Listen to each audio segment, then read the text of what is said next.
Oh, add for stream. Right. What have I done? I've not pressed the right button. Have I pressed the right? Yes, we're back. Hello, everybody. It's Tuesday night. It's Tuesday night, except that it's not. It's Saturday night. This is the Great British Cheese Weekender. This is our contribution to improving the lot of a lot of small cheesemakers and generally promoting the fact that cheese is beautiful. Cheese is very beautiful, and we know that the British cheese renaissance, something that kicked back to the sort of 1970s with the likes of Randolph Hodgson and Patrick Rance, who really developed the cheese in the UK from a very poor start that we were sitting in the 50s and 60s, and created the cheeses that we have in the UK right now. We have, in the UK, nearly 1,200 cheeses. That's more than the French. Don't tell them. It's more cheese than the French. To be fair, they've got more cheesemakers than us. A lot of their cheesemakers, in a very unimaginative way, are all making the same cheese. What's that about? Right, whereas we in the UK have just done a proliferation of astonishing cheeses. Which is why tonight we've got on a specialist, Ruth Ruskin, from the Fine Cheese Company. She knows so many of the cheesemakers in the UK at the moment. So we've got her. So let's bring her in. Let's press the magic button. Come on, Ruth. Come on down. Hello. Ruth, how are you? Very well, thank you. How are you? Thank you very much for joining us here tonight. Is the weather as beautiful? Where are you tonight? I'm in, it's a little village near Bath called Hallavington. I'm in the middle of nowhere. It's very nice. Okay, that's good. I think that's the right place. I've heard there's a little bit of trouble out there. I don't know what's going on, but the middle of nowhere seems like the perfect. Okay, so where do you spend your day? Sort of, I'm assuming Bath, perhaps? So we have our maturing rooms just outside Bath. It's about 20 minutes up the A46, just near the M4. Near the Marshfield ice cream people. Exactly, just near the Marshfield ice cream people. Yes, so that's where we keep our cheese. So that's where I'm based. Okay, well, let's bring in guest number 2. I can see him sitting there nervously trying to look cool. It's the grandfather of cheese, the Mick Jagger of curd. Let's bring in Jamie Montgomery. Woo! Hey. How are you, Jamie? All right, thank you. Good. So you're in South Cadbury right now? Yeah, live in South Cadbury. We make the cheese in North Cadbury, which is about a mile away. Yeah, I know you well, obviously. And the A303 goes right between the two, like a croquet ball in through the hoop, isn't it? Yeah, absolutely. It splits us completely in half. And I'm not wrong in saying that your brother Archie has a habit of building little statues out of straw bales. Yeah. So when we've got plenty of straw, we've got something worth building. I think the last big one was Kate and Will's wedding, which is going back a bit. But we built a complete Buckingham Palace with a veranda with all of the royals waving, and we had a huge hand waving on the side of the road. And if there were any accidents, it was nothing to do with us. I'm sure. A disclaimer at the bottom. Yes, other straw statues are available. So if people know the 303, that is where one of the greatest cheddars, one of the greatest cheeses in the UK gets its made. Now, let's bring in the fantastic Tracy, who keeps us on the straight and narrow. Tracy, you there tonight? I'm here. I'm not sure about straight and narrow tonight, Charlie. I'm sorry. It's been a long weekend. You've been the midwife for the British Cheese Weekender. You have been the one holding court. So catch us up with what's going on. Okay, so we're on day 2 of the British Cheese Weekender. It's all been going really well. It's been awesome, absolutely awesome. Excuse me. Oh, don't cough. Oh, don't cough. Don't cough. Little drink. That'll help. It's been awesome. We have been so privileged. We're part of this amazing cheese community in the UK, and all of our cheese experts from Scotland to Northern Ireland to Wales have all contributed and offered their time up for free to deliver free masterclasses across the Friday, Saturday and Sunday of the bank holiday weekend in a mission to support small cheesemakers and to get people buying British cheese during the lockdown and beyond and beyond and beyond.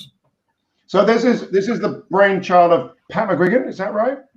Yeah, sure. So Patrick and I were inspired by Tuesday night is cheese night, really. I think Patrick's by the way. On my program. So we, well, you and I started the Tuesday night is cheese night because we were really missing our Academy masterclasses when we get loads of our cheese community together. What's up, Tracy? I'm interrupting you. From Amy Hancock, there's Jamie. He's so dreamy. I was so hoping you hadn't seen that. No chance. We've got competition. We had Gil from Gouda the other day, and on the dream take, I think that he's competitive with you, but so anyway, thank you, Amy. You've got a blush out of us here. And we've got Pat McGuigan popped in to say hello. Pat, the godfather of cheese on this occasion, has really brought the British Cheese Weekender into being. And when I say he's done it like at short notice with Tracy, I mean, we're talking, this is 2 weeks ago or 3 weeks ago. Yeah, it's probably about 3.5 weeks ago. Patrick phoned me and said, "Oh, should we do? What about if we support the British cheesemakers and we normally have London Cheese Month and we have loads of different things going on with that and create some press and get the public interested." And he said to me it would be like 3 or 4 masterclasses a day. Well, we've got to 12 a day, every half hour on the every half hour. It's fantastic. Anybody who thinks that no one's got anything to do. I know. So phenomenal. It's been brilliant. Let me tell you about the format for tonight. We actually haven't got an hour, but it's going to be about 30 minutes, 35 minutes of we're taking any questions that anybody's got out there. It might be the obscure, it might be the obvious, but we have the answer, or at least we think we do. So bring on the questions. Tracy, have you got your little bell? I haven't got my bell. It's in the other room. I've moved rooms because there was a massive thunderstorm here just now. So I haven't got the bell, but I'll just wave at you. Who's Sarah, Queen of Cheese Peterson? Loving the title, Sarah. Liking Queen of Cheese. Bring it on. Sarah's one of ours. She's one of ours. She's one of the fold. I love Queen of Cheese. Bringing that on. We've got Lincolnshire. We've got Prague. We're loving Prague. Tracy is a human diamond. Oh, Patrick's back. Okay. Now, we're going to start by saying that we've got everyone, all the people here, myself, Ruth, Jamie, and Tracy, have all brought a cheese, not necessarily our favorite cheese, but cheese that we want to just chat about. So, Ruth, do you want to start off at 10? A nice, easy question. What cheese is on your plate in front of you? Okay, so I have got St. Jude and Stitchelton. So you'll know, as a cheesemonger, you can't have favorites. You can have maybe 20 or 30 favorites, but you can't have favorites. It's too hard. There's so many amazing cheeses. So I thought I'd bring cheeses that meant something to me. So I've got Stitchelton, and the reason I've got Stitchelton is that the guy who makes Stitchelton, who you all know, Joe Schneider, is the reason that I work in cheese. He gave me my first cheese job. Really? When I moved from London to the countryside, when I got married, my husband was setting up an organic market garden. I didn't know what to do with myself. And Joe lived a couple of doors down, said, "Look, while you're trying to decide what to do with your life, come and help me. I need a pair of hands to help me make cheese." So I went and helped Joe make cheese for 2 months and fell in love with cheese. I mean, I liked it already, but I never really thought you could make a career out of it. Just totally fell in love with it. Making cheese, as any cheesemaker will know, is extremely hard work. And we were making a cheddar style, so it was very, very physically hard work. And Joe will tell you that I ended up being a bit of a wuss, and it was just pretty hard.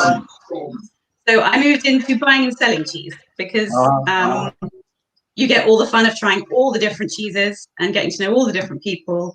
And there's just a lot of fun in there. I'm with you. I'm with you. Yeah. I've looked at making cheese. I made cheese with a lady called Frances Wood, Alan Wood, down at Sheffield. I hope I'm allowed to say this on air, but she's mad as a box of frogs, and she made buffalo cheese. Not sure if you are. Sold it now.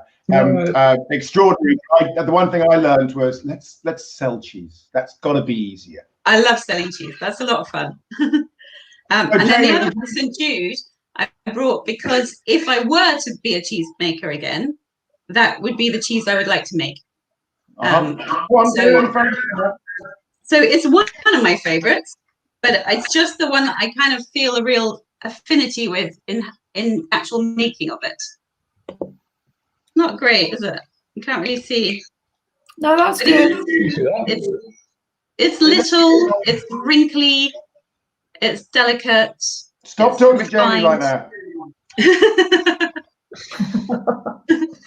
So those are my cheeses. Cool. Jamie, what have you got? Because it's basically mostly nearly always all I have in the fridge. I have our cheddar and I have our Ogleshield, which may not be quite so familiar. I'd like to tell our wonderful viewers that I've been to supper at Jamie's house several times. And it's got to the point where his lovely wife Ziz kind of likes it when someone brings another cheese into the house. Yeah, there is. It's the only way it ever happens. And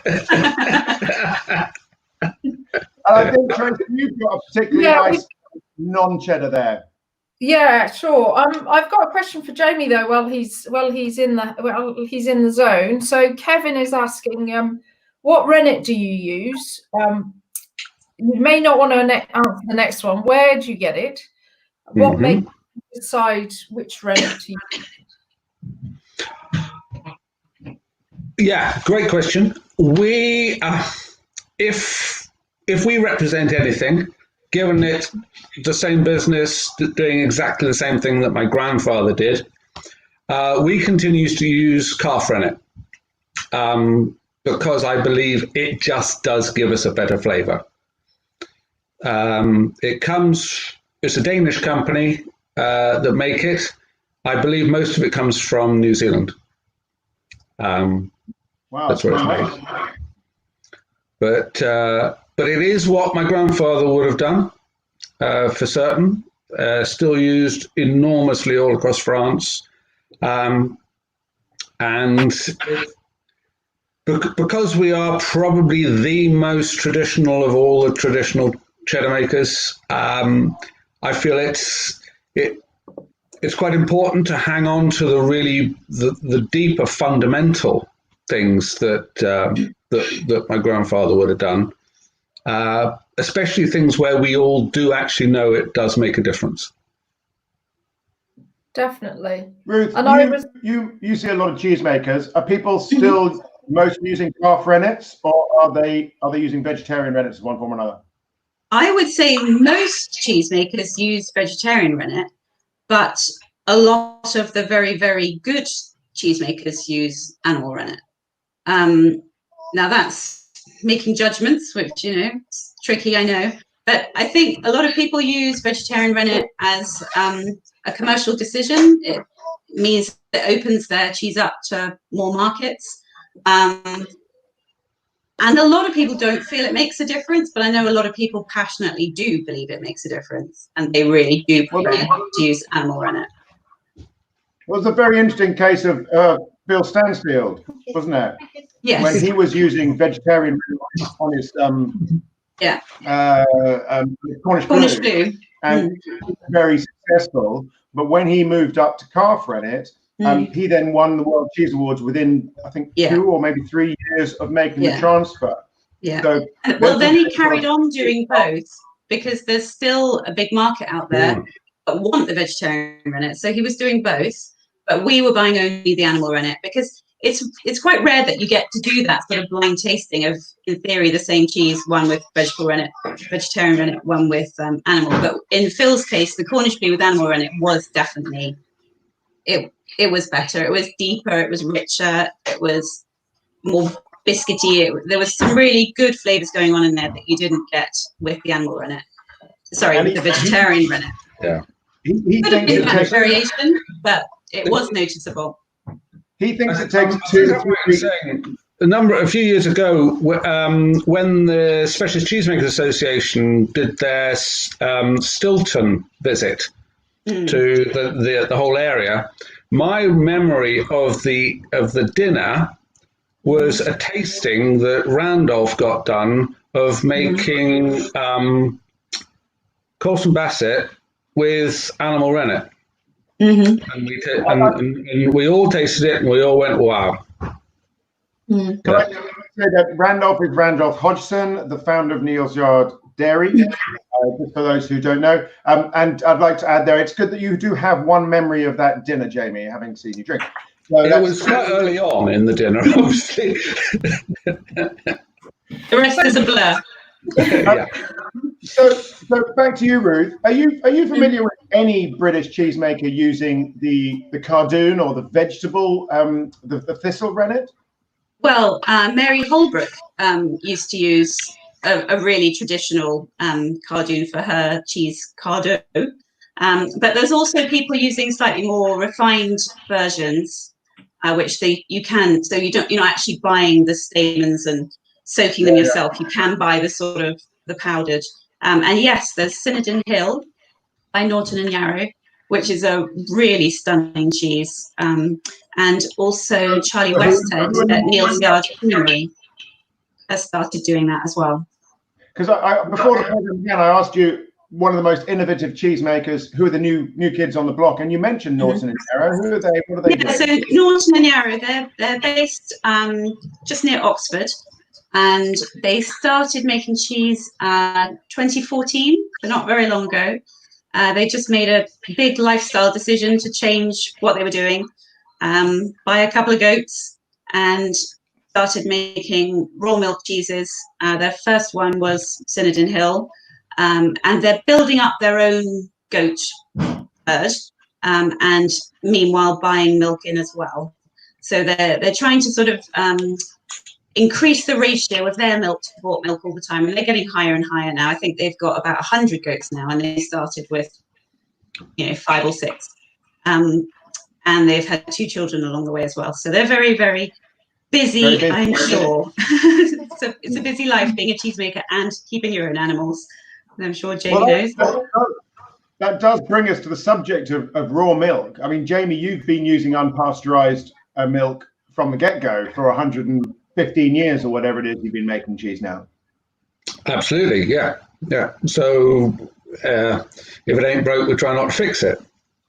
But we are lucky making a cheddar, clearly. It's the most bomb-proof, in terms of the safety-wise, of all the cheeses. So the soft cheese guys, anybody doing that with raw milk, I take my hat off to them. We're doing it with the Ogle Shield, which is it just takes a bit more testing, just to be more sure that we're doing a good job all the time. But we can keep it pretty good. And so I mean, managing raw milk is about managing bacteria numbers, sort of counts and that kind of thing. Just explain that to people so they understand how about you are basically trying to control chaos.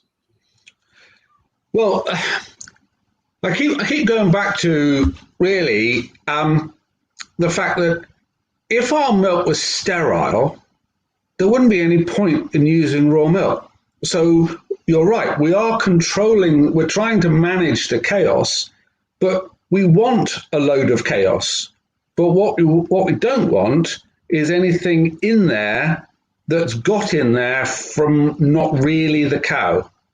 Most of the stuff that's inside the udder of a cow is pretty good. It's mostly the stuff that gets in later that causes us trouble.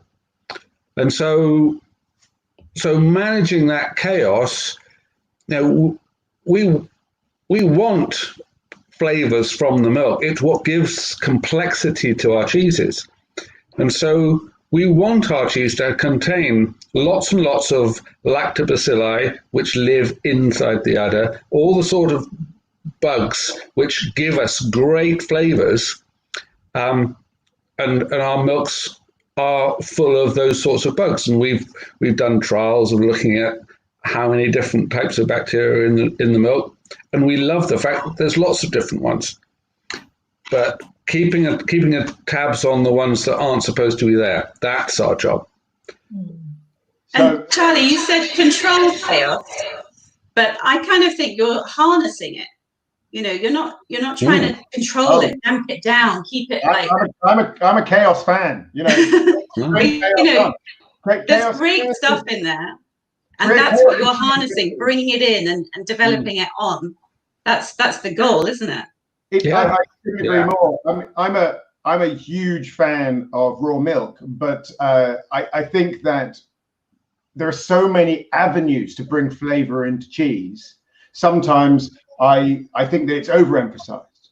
You know, I mean, Jamie in his store has had 100 years of making cheese come through that store, and every day something adds to the biome that sits there, the yeasts and the molds and the cool stuff, which means if you take one of Tom Calver's cheeses and put it in Jamie's store, it's gonna taste different. It's not, there's a lot that you're harnessing, that fantastic biological activity that isn't just coming from the raw milk. And I think that maybe it's the fact that it has this hint of danger, if I can put it that way, which we all love, that has brought attention to the raw milk element of cheese making. And Jamie, you bored me senseless about the importance of the feed you give your cows to bring flavor into the cheese. Yeah. Well, I mean, don't start him off now. I only bore senseless on the fact that we don't really know. People ask me, what is it about your farm or what you do that makes Montgomery cheddar so special? And my answer is, I really have no idea. I don't know the answer to that question. And so every time, if we change something, it's got to be very, very, very slightly. And we will be watching really carefully to see whether it makes any difference. And there are lots of feeds which I will simply not feed to my cows. And protected fats being sort of the one that springs to mind. So anybody who's driving cows to produce lots and lots of milk, the most concentrated form of energy you can give them, and all the really big sort of industrial farms will be feeding protected fat. But that fat almost, without being digested, almost goes straight into the milk. And so your milk finishes up with this stuff in it, which isn't really metabolized by the cow. So you call it this protected fat. Yeah, what feed is that? It's a prill, so it's generally palm oil, and they put a coating of protein around it to stop the cow from, so it gets direct to the cow. But no, it's industrial farming. And so there are lots of things, there's certain things like that, which I will not do because I can see that is going to affect the cheese. So, that thing about, being as traditional as we can possibly be, that goes right through to the type of thing that we're going to feed the cows as well. So your family motto is, just as you said, don't fix it if it ain't broken. Well, don't make any changes. At all. At all. That's it. It's working. So. Can I ask you a question? There's a few questions here from our viewers as well, Jamie, for you. But can I ask a question? So when you carried on making cheese during the war years, or the family, obviously you're not that old, they did they change anything then? Or they carried on with the same recipe, were you cloth binding? You're right in mentioning the war, because we had to stop. So we were stopped all the way through rationing. Why? The government. I thought you carried on. No. Is that one of those? That's when cheddar making just completely crashed, because there were something like was it just under 400 cheesemakers just before the war? Cheddar makers. Cheddar makers. Well, in Somerset, it was going to be cheddar, and because there wasn't any market for the milk, nobody was coming this far down to the southwest to take it up to London. How would they do that? And so, but after the war, Milk Marketing Board existed. You only made cheese before because you had all this milk that you'd had to do something with. And so suddenly after the war, you have a choice. And so it was only the slightly, I mean, you talked before about mad as a box of frogs. I fundamentally believe that most of the cheesemakers I know are just a little bit mad. And thank God my grandfather was barking, absolutely crazy. He looked at this whole idea of, we made cheese maybe 9 years, the gap, but he could remember what they were doing before, and he knew exactly what he wanted to go back to doing. So there was a gap. Yeah, there was a gap, but he was passionate about making it exactly the same way as they did before. Cool. Yeah. Cool. So can I ask a couple of other questions? We've got Avril on, who's our training partner in Ireland, in Southern Ireland. She's asking, do you export to Southern Ireland? We don't handle any export ourselves. Everything exported, all the Montgomery's exported goes through Neal's Yard Dairy. Sheridan's used to buy direct from us. And so I'm not sure whether Sheridan's are still getting some from Neal's Yard or not. Okay. So she needs to talk to Neal's Yard then. Yeah. Cool. And then this is quite an in-depth question from an anonymous. Have you got experience of, maybe this was one for Ruth, GM veggie rennet? Does it have the same enzymes in it as animal rennet?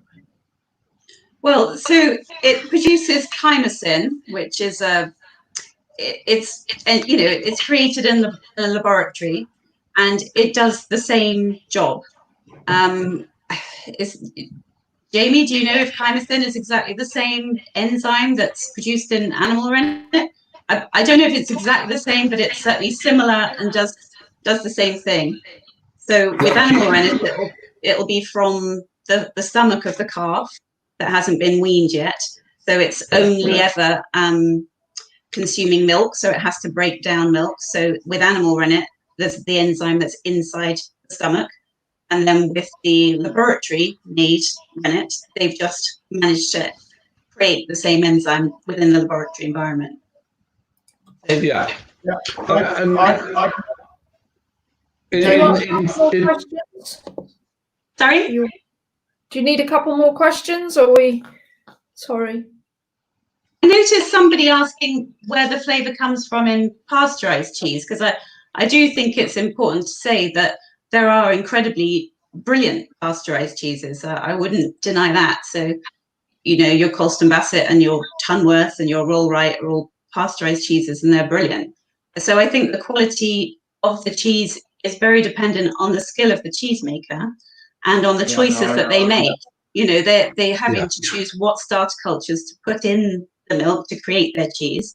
And then they're making countless decisions at every point. When do you cut? How small do you cut? When do you drain? So there's so many decisions that have to be made when you're making cheese that will affect the outcome. And people can make a bad raw milk cheese, and people can make a brilliant pasteurized cheese. I think for raw milk is it's a bold choice, like Jamie said. If you're making a soft cheese or a blue cheese, it's a very bold choice to do that. So that makes me interested. That makes me want to try it, because the cheesemaker's obviously got some faith in what they're doing. So then I want to try it and see what it's like.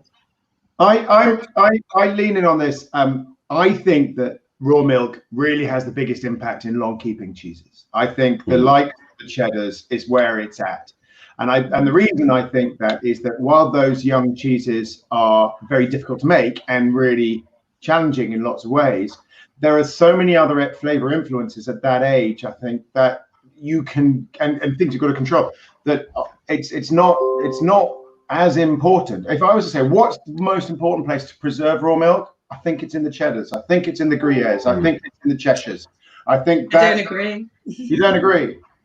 No, I don't. I'm sorry. Something like I think you're missing the argument.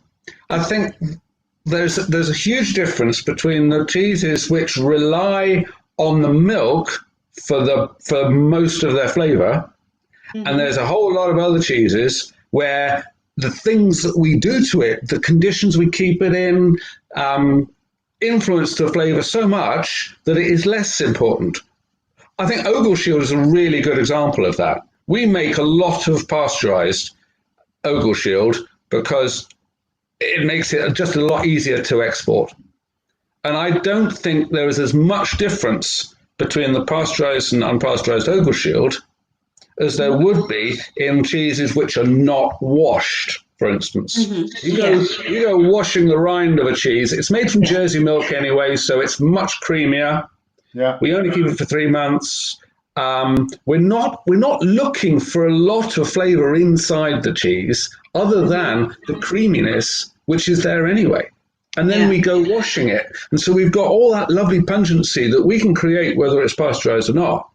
And that goes into the cheese. And so that's the argument for me. If you're going to do lots to it and give it loads of flavour elsewhere, then I don't think pasteurised is as important. Right. And Patrick is asking, what are the challenges? Now you're talking about Ogleshield and the Jersey cow's milk. Is there challenges with making cheese with the Jersey milk? Absolutely. Jersey milk is just wanting to go bitter, and it's just one of those things that my mum always used to say. You can't make cheese from Jersey milk. She knew that if you treat it badly, it will go bitter. And we do find that if we keep it too long, it will start going bitter under the rind, and bitterness is. I mean, it's a pet hate for me, bitterness anyway, because in cheddar, if I come across bitterness in cheddar, I go, no, just no. And in cheddar particularly, bitterness always tends to be the last flavour you taste. So the length that we keep celebrating in the cheddar, if I've got bitterness there, I can't get rid of it. And so bitterness is bad, and Jersey milk wants to be bitter. So what the hell am I doing? Mum loved her Jersey cows. We have a herd of Jersey cows. We've got to do something. And we've been mad enough to try. But you're doing well. Yeah, we're very happy with it. Yeah. It's awesome. Really well.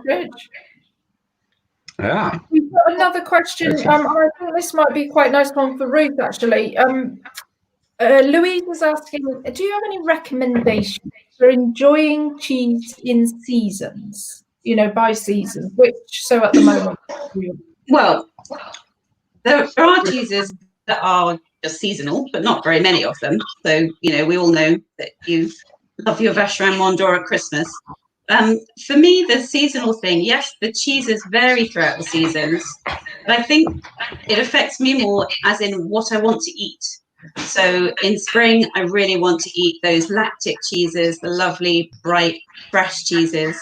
Whereas in winter, I love a good old, stinky, strong washed rind. So for me, it's more about, when it's warm, I want a lovely fresh cheese. And when it's cold, I want a lovely, hearty, savoury, meaty cheese. But obviously, cheeses do vary a lot throughout the season. But I think that gets quite complicated to sort of try and explain the variations in what happens to the milk. So for me, it's just about what I want to eat, really.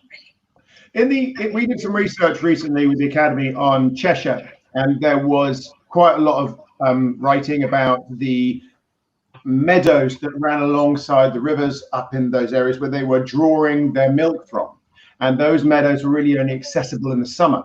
So they did have summer cheeses in the way that the Europeans in the Alps have summer cheeses up the mountains. We don't experience that anymore as we've got good drainage and agricultural improvement and all that kind of thing. So we tend to have fields sort of all 12 months. Do you think that's a loss, that we're missing out on that seasonality? Is that for me or Jamie? Oh, Jamie can get it. But I mean, I guess our pasture land isn't so vastly different as it is, in the Swiss Alps, is it? If you go up, when you have the cheeses that are made just from the summer milk and they're up in the high mountains with all the wildflowers, and then they come down in the winter, it's a bigger change than what we have in some ways. However, I mean, when they go out to grass and when they come in from grass, that makes a big difference to the cheesemaker, doesn't it? That's a really tricky time, that transition. I'm sure you find that, Jamie, when you're going through that transition period of what the cows are eating. But it's sort of more a difficult period, isn't it, in a way? Yes, the transition is the problem. And I guess the challenge for us has always been trying to maintain that complexity of diet to the cow in the winter. Mm-hmm. And so making good grass silage and keeping that as a good part of the diet is the only way we can hope to maintain it. And there will be people who say that if we wanted to make the greatest cheese, we would be feeding hay all winter.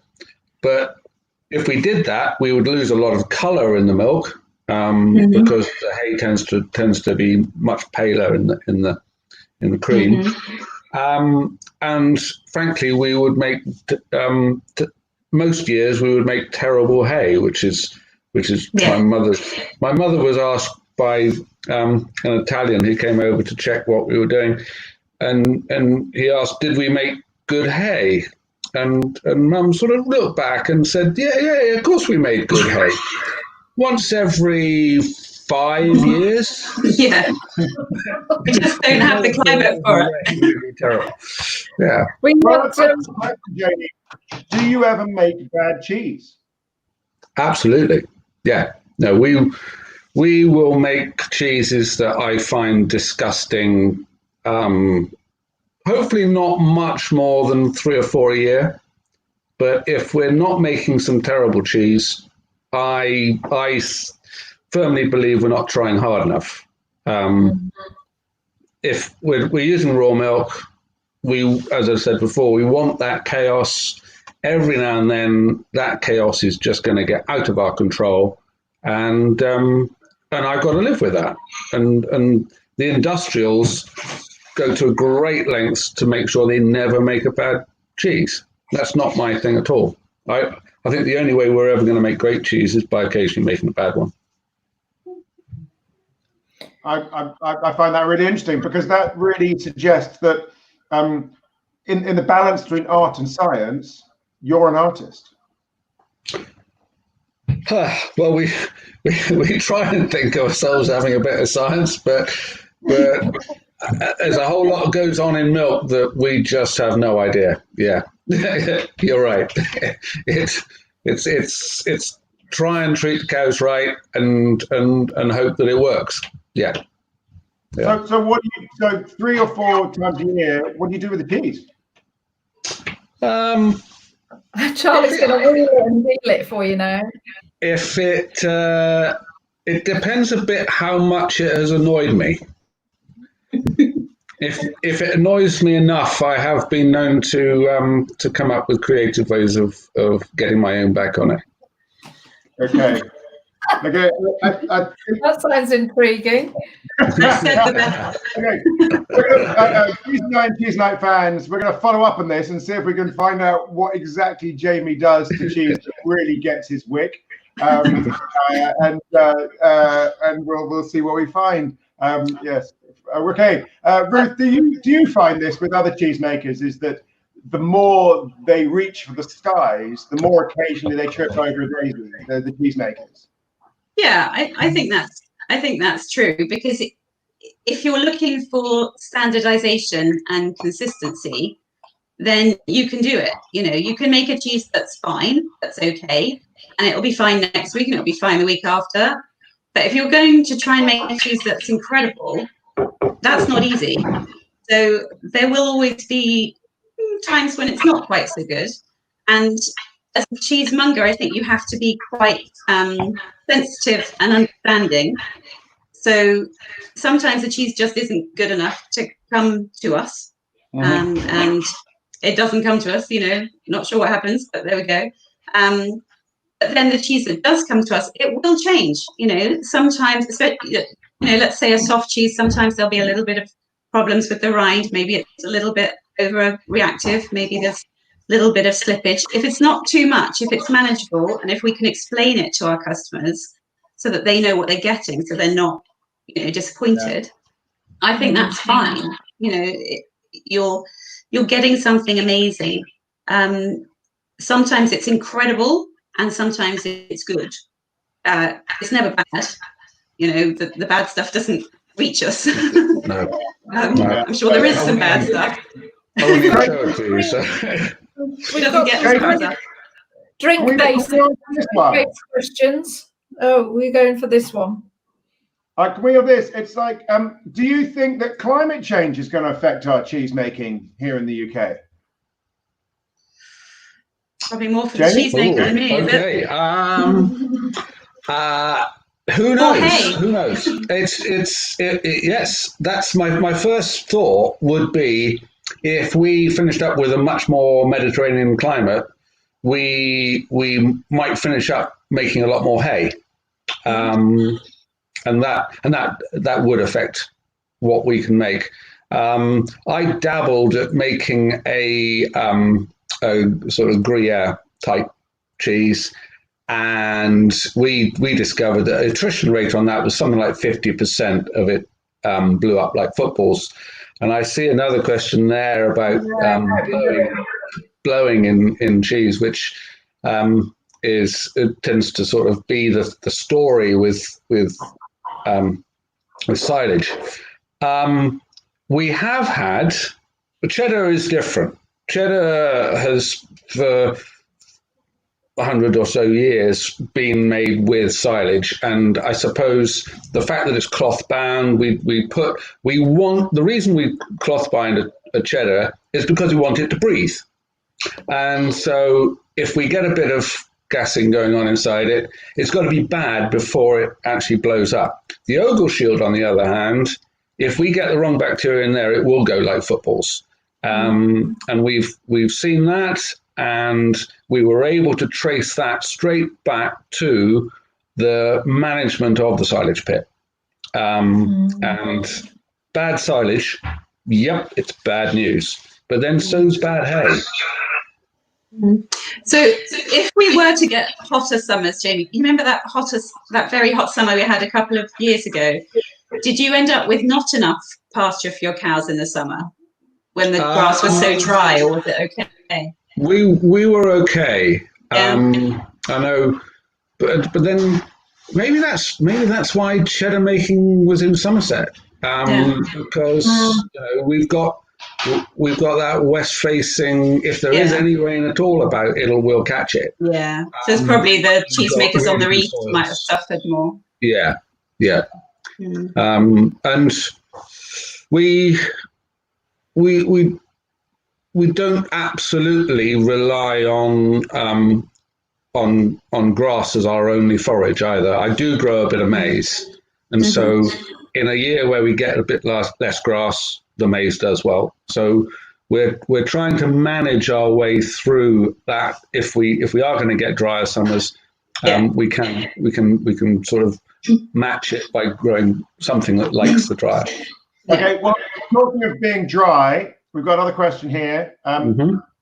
What's your favorite beverage? Now, this is a leading question, Jamie, because you happen to be drinking something tonight that is one of my favorites. So I'm going to go. I'm going with you first, but then we'll dip into Jamie there.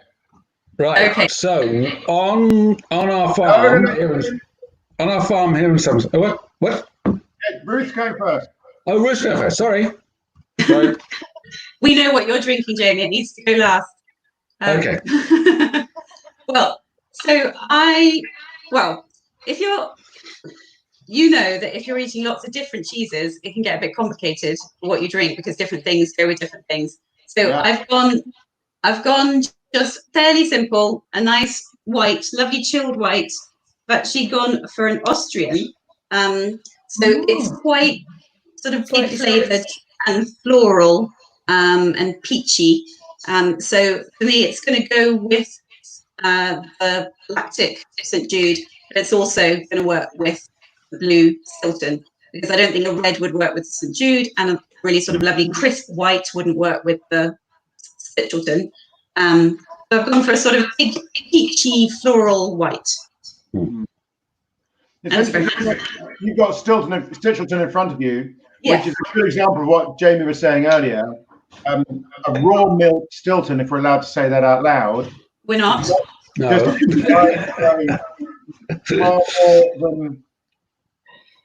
Don't say that. Okay, I didn't say that. Just saying. No.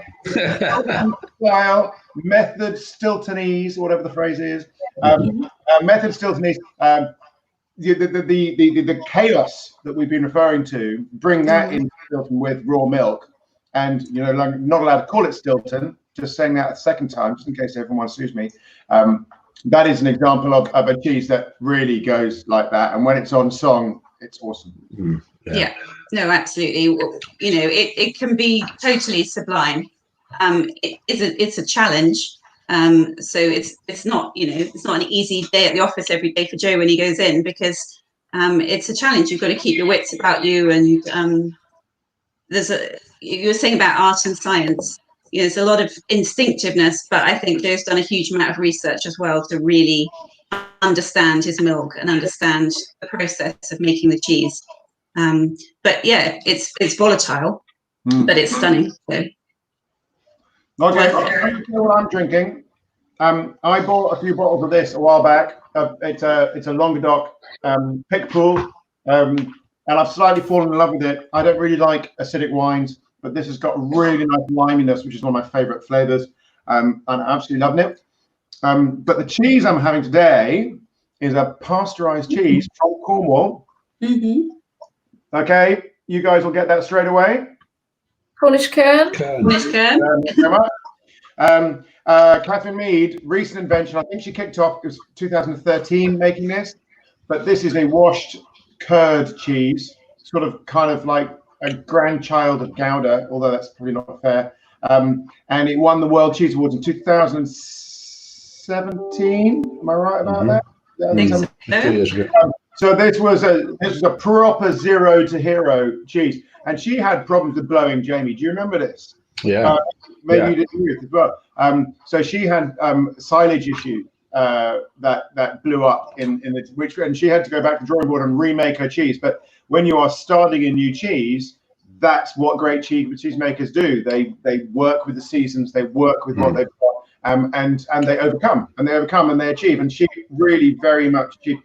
Now there's a question down there about what is silage, just in case people are unfamiliar. Silage is fermented grass that is carried over from the grass going times of August and July into the winter to be fed to cows. And it's either wrapped in, I don't know if you've seen them in the fields, people have started using pink to wrap their silage bales, big pink balls in the middle of the fields.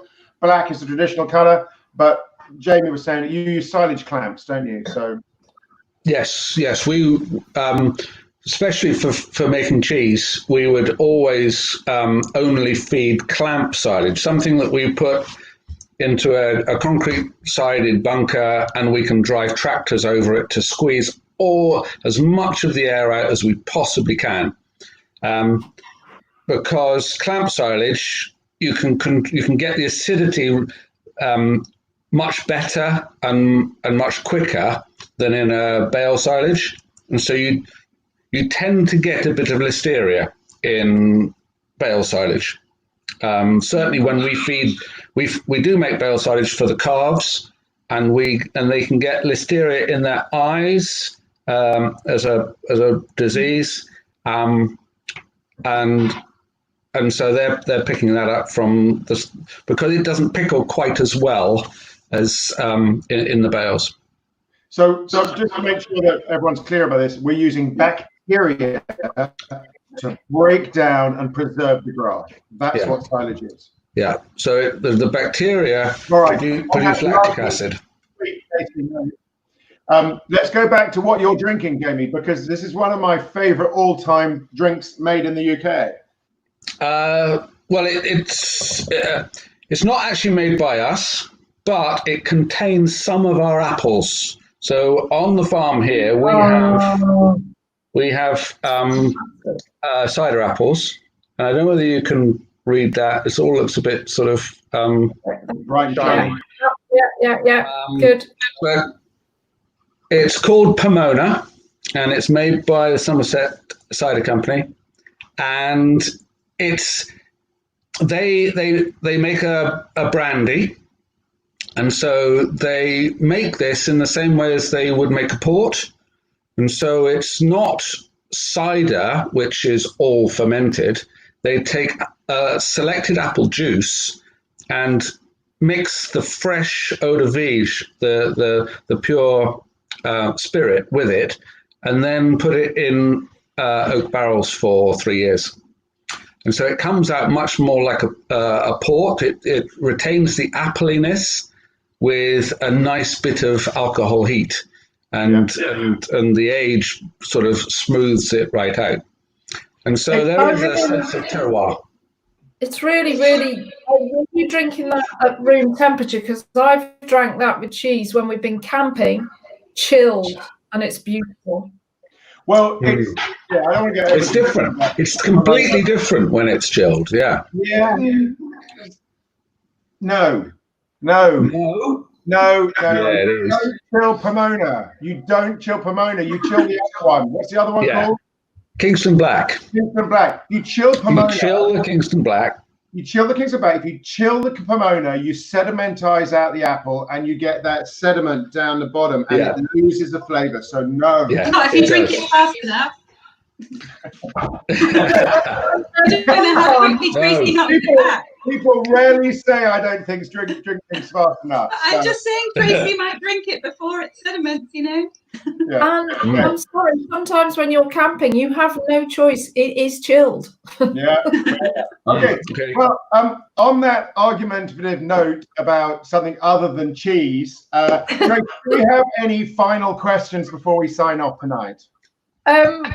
There was quite an interesting one still going on your drinking. There's a guy called Stuart, and he's asking, is there any cheese that we'd recommend to drink with shots?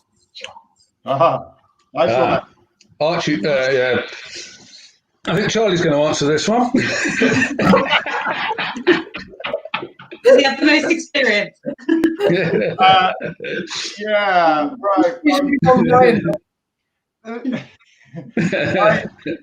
I don't know why you think I might be an expert in this particular subject. Tequila comes to mind. You have two options with shots, in my opinion. Go very old or very young. Okay, go the freshness of a really good goat's cheese or something really thin just breaks through a shot and it sort of tags on it. But by the time you're into shots, Stuart, let's be honest, it's probably late. Your taste buds are on the fourth round of the track, and you need a brutal bastard of a cheese to break through. So if you can get hold of any Jamie's 24 month or or washed rind, actually, Epoisse probably is the good to go. But some of those ones that's got big punch, big numbers, that's where you got to go, and just laugh a lot and liberally throw it at whoever's still standing with you, and drink too many shots, and generally celebrate good cheese and good friends and good wine, and bring it on, basically. That was a bit of a moment. Sorry, enthusiasm. It's over. Game over. Thank you very much for that last question. I'd like to thank all of our lovely guests. Ruth, thank you very much for coming on. You're not encyclopedic. Love you, Charlie. Love you, Charlie. Thank you to all your families for letting you stay up at up till 9 o'clock on a Saturday night. Although, as we all know, the days are merging into one. Jamie, thank you for joining us, and Tracy, your company is always keeping us on the straight and narrow. And but most of all, thank you to all the people who are watching, listening, enjoying the love of cheese. Keep supporting all the small cheese makers. Keep learning more about cheese, but most of all, have fun on a Saturday night. So, goodbye from all of us. Right. Thank you very much. Bye. Bye. Bye-bye. Thank you, Ruth. Bye-bye. Bye.